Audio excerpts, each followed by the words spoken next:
नमस्कार, स्वागत है आप सभी का मेरे YouTube channel Avantika coaching classes पर। ओके दोस्तों, दोस्तों आज हम संस्कृत के मोस्ट इंपोर्टेंट क्वेश्चन पढ़ेंगे। ओके, जो कि बहुत ही छोटे हैं, यानी एक पदेन मान सकते हैं आप इसको, है ना, या एक वाक्यन भी कह सकते हैं। दोस्तों अगर एक पदेन भी आता है ना, मतलब एक वाक्यन आ जाता है तो आप पूरा जरूर आंसर लिखें। आप आंसर शॉर्ट में ना लिखें, ये जरूर ध्यान रखें। ओके, तो दोस्तों पहला क्वेश्चन है हमारा सीरीज में। दोस्तों इसमें हम 10 क्वेश्चन पढ़ेंगे। उन 10 में से जहां तक मैं मेरा विश्वास है लगभग 6 से 8 क्वेश्चन आपको बोर्ड के एग्जाम में मिल ही जाने चाहिए। ओके दोस्तों, कम से कम, है ना। तो दोस्तों बहुत ही इंपॉर्टेंट क्वेश्चन है।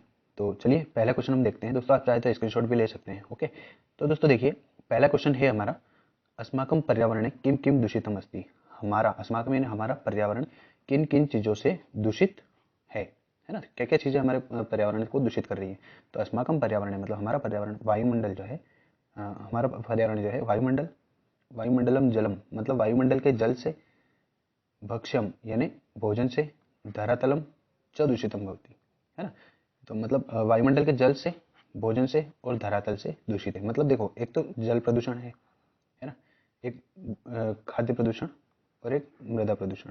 इन चीज़ों से जो है हमारा पर्यावरण जो है वो प्रदूषित है या दूषित है ना दोस्तों। एक तो जल गंदा हो गया है, एक खाना इधर उधर फेंक दिया जाता है वगैरह, है ना। और एक मृदा प्रदूषण जो होता है, इन चीज़ों से जो है हमारा पूरा पर्यावरण जो है प्रदूषित है। ओके दोस्तों, आशा करता हूँ यहाँ तक आपको समझ में आया होगा। दोस्तों अगला क्वेश्चन देखते हैं हम, है ना। तो दोस्तों अगला क्वेश्चन है, लोके महतो भयात क मुच्यते। तो दोस्तों इस दुनिया में या लोक में या दुनिया में किसे डरने की आवश्यकता नहीं है या किसे डर नहीं लगता। तो लोके महतो भयात, दोस्तों ये सब क्वेश्चन में से ही है, केवल ये आंसर है हमारा। क की जगह हमें क्या लिखना है दोस्तों, बुद्धिमान लिखना है। मतलब बुद्धिमान व्यक्ति जो है उसे विश्व में या दुनिया में डरने की जरूरत नहीं है। ओके दोस्तों, तो इसका आंसर हो जाएगा हमारा लोके महतो भयात बुद्धिमान मुच्यते। दोस्तों आप जब भी याद करें हमेशा याद रखें, आप अगर याद करते हैं तो पूरा आंसर याद रखें। ओके, आप कभी भी ये शॉर्टकट ना अपनाएं कि भाई क की जगह हम केवल बुद्धिमान लिख देंगे, ये नहीं, ये मैं समझाने के लिए बता रहा हूँ। लेकिन अगर आप याद करते हैं तो लोके महतो भयात बुद्धिमान मुच्यते, ये जरूर ध्यान रखें, पूरा आंसर आप याद करें। ओके दोस्तों, चलिए बढ़ते हैं अगले क्वेश्चन की तरफ हमारे। देखिए दोस्तों अगला क्वेश्चन है, राम लवकुशो कुत्र उपवेशितुम कथयति। कथयति ने कहा, राम यानी राम ने, लवकुश से कहा, उपविष्टुम यानी बैठने के लिए। तो राम ने लवकुश से कहा बैठने के लिए कहा, तो राम लवकुशो सिंहासनम ऊपरी उपवेशितुम कथयति, सिंहासन के ऊपर। ओके दोस्तों, सिंहासन के ऊपर बैठने के लिए कहा था। तो हमारा आंसर हो जाएगा राम लवकुशो सिंहासनम ऊपरी उपवेशितुम कथयति। ओके दोस्तों, ये हो गया हमारा आंसर। मतलब राम ने जो है लवकुश को सिंहासन के ऊपर बैठने के लिए कहा था। चलिए दोस्तों बिना देर किए तीसरे क्वेश्चन की तरफ बढ़ते हैं हम, चौथे क्वेश्चन की तरफ, सॉरी तीसरा क्वेश्चन हमारा हो चुका है, चौथे क्वेश्चन की तरफ बढ़ते हैं। दोस्तों चौथा क्वेश्चन है हमारा, मातु अधिका कृपा कस्मिन भवति। माँ की अधिक कृपा किस पर होती है।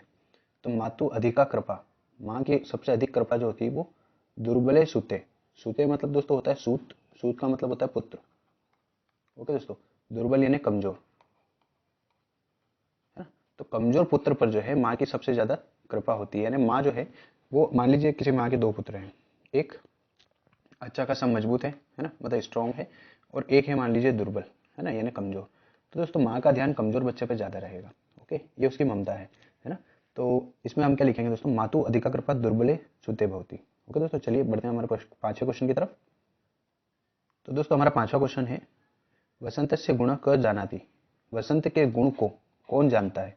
तो दोस्तों पीक, पीक जो होता है वो वसंत के गुण को जानता है। ओके दोस्तों, पीक पक्षी जो होता है ना, वो वसंत के गुण को जानता है। ओके, ये हो गया हमारा पांचवा क्वेश्चन। दोस्तों चलिए बढ़ते हैं छठे क्वेश्चन की तरफ। दोस्तों छठा क्वेश्चन हमारा, मयूर कथम नृत्य मुद्राया स्थित भवति। मोर जो है किस प्रकार से नृत्य मुद्रा करता है, मतलब मोर जब नाचता है तो उसकी मुद्रा किस प्रकार की होती है वो हमें बताना है। ओके, तो हम क्या लिखेंगे दोस्तों, मयूर पिच्छा पिच्छानु दाट्य नृत्य मुद्राया स्थित भवति। ओके दोस्तों, कथम की जगह हमारा आ जाएगा पिच्छानुदाट्य, पिच्छानुदाट्य। ओके, पिच्छानुदाट्य का मतलब होता है दोस्तों पीछे के पंखों को फैलाकर, उदाट्य, है ना। पिच्छानुदाट्य मतलब पीछे के पंखों को वो क्या करता है, फैला लेता है। इस प्रकार की नृत्य मुद्रा वो बनाता है या नाच, इस प्रकार से वो नाचता है। किस प्रकार से, आपने मोर को देखा होगा दोस्तों, वो क्या करता है पीछे के सारे पंखों को उठा लेता है और एक ये इस प्रकार से मोर जो है अपने पंख फैला लेता है ना, इस प्रकार से नाचता है मोर। ओके दोस्तों, तो आशा करता हूँ आपको यहाँ तक समझ में आया होगा। दोस्तों अगर वीडियो आपको अच्छा लग रहा है, कुछ समझने को सीखने को मिल रहा है, तो दोस्तों हमारे चैनल को जरूर लाइक शेयर और सब्सक्राइब करें। ओके दोस्तों, ताकि मैं इसे और भी एजुकेशनल वीडियो जो है आपके लिए बनाता रहूँ। ओके दोस्तों, चलिए बढ़ते हैं आगे हमारे 7वें क्वेश्चन की तरफ। तो दोस्तों क्या हो जाएगा, मोर पीछे के पंखों को फैलाकर नृत्य मुद्रा बनाता है। ओके दोस्तों, चलिए अगला क्वेश्चन है, 7वां क्वेश्चन है दोस्तों, निर्धन जन कथम वित्तम उपार्जितवान। निर्धन यानी गरीब लोग जो होते हैं, है ना, निर्धन जन यानी गरीब लोग किस प्रकार वित्त यानी पैसा, उपार्जितवान यानी कमाते हैं। तो निर्धन जन जो है भूरी परिश्रम्य, है ना, भूरी परिश्रम्य मतलब कठोर परिश्रम करके। गरीब लोग जो है दोस्तों उनके पास काम धंधा वैसा नहीं रहता है जैसा कि पैसे वाले यानी अमीर लोगों के पास होता है। ओके, तो गरीब लोग क्या करते हैं, कठिन परिश्रम करते हैं, है ना। आपने अपने आसपास देखा ही होगा, गरीब लोग जो होते हैं उनका परिश्रम, उनका काम धंधे या परिश्रम जो है वो अलग ही लेवल का होता है। ओके, तो गरीब लोग क्या करते हैं, निर्धन जन जो है वो कठिन परिश्रम करके वित्त यानी पैसा, उपार्जितवान यानी कमाते हैं। ओके दोस्तों, आशा करता हूँ यहाँ तक आपको समझ में आया होगा। चलिए बढ़ते हैं अगले क्वेश्चन की तरफ। 8वां प्रश्न दोस्तों, 8वां प्रश्न है, आत्मन श्रेय इच्छन नर कीदृशम कर्म न कुर्यात। आत्मा की शांति के लिए, है ना, या फिर अपन यूँ कहें, इसे यूँ समझा जा सकता है दोस्तों कि यदि व्यक्ति अपना भला चाहता है ना, आत्मन यानी अपना, श्रेयम यानी भला, इच्छन यानी चाहता है, नर यानी व्यक्ति, व्यक्ति अगर अपना भला चाहता है तो कीदृशम यानी किस प्रकार के कार्य नहीं करना चाहिए। ओके दोस्तों, यदि व्यक्ति अपना भला चाहता है तो उसे किस प्रकार के कार्य नहीं करना चाहिए, ये पूछा गया है। तो आंसर होगा दोस्तों, आत्मन श्रेय इच्छन नर, मतलब खुद का भला चाहने वाले व्यक्ति को अहितम मतलब अहित के कर्म न कुर्यात मतलब कार्य नहीं करना चाहिए, मतलब अहित का कार्य नहीं करना चाहिए।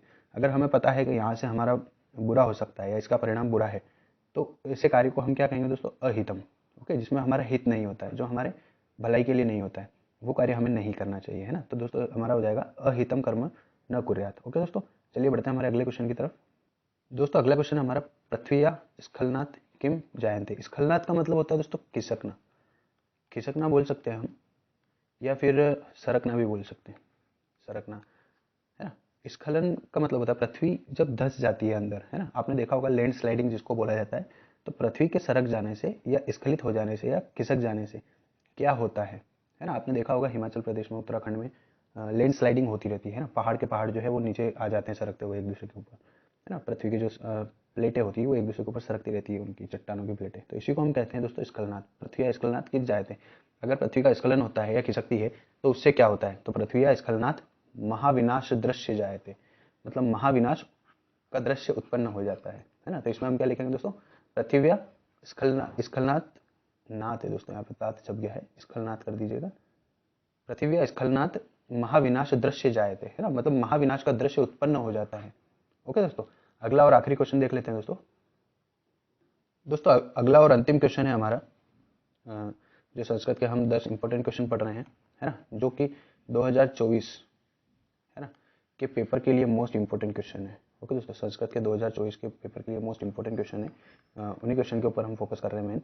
तो सरस शोभा केन भवती, सरस ये ना होता है दोस्तों ताल, या हम झील भी बोल सकते हैं इसे, है ना।